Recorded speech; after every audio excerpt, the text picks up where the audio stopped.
Okay, what do you think of these? I made two of these, one to give to a friend. This one I'm going to keep. These are obviously made out of leather. I dyed these and stamped them, and these are actually Jiffy rivets. They're brass rivets. They're actually made in Belgium. You can, I do a lot of leather working. What I do is take the nylon ends off of older camera straps and use those, burn the end of the nylon, and I actually put a very tiny hole between the actual nylon without actually breaking it. And then I stick these Jiffy rivets. These Jiffy rivets are tough too. They're a lot easier to use. You need a doming tool.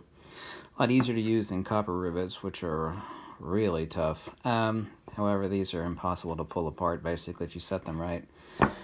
Anyway, you end up with a camera strap that's tougher than woodpecker lips.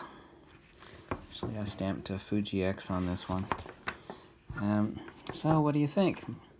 Nikon stopped making these. These are actually nickel-plated brass tri-glides. You can call them camera strap buckles, but they're tri-glides.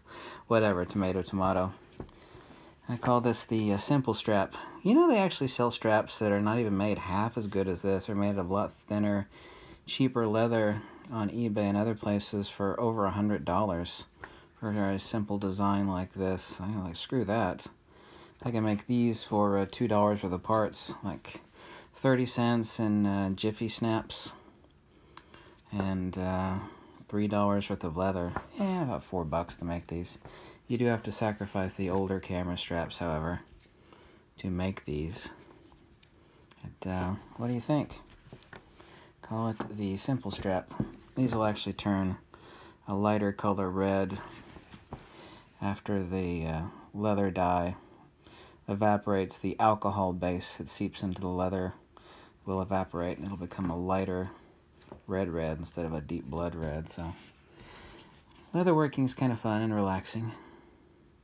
Now I just need to get back to working on my lecture and my book. Gotta take a mental break every now and then. Anyway, thought I'd show you that. Tell me what you think. Does it suck? Tell me it sucks.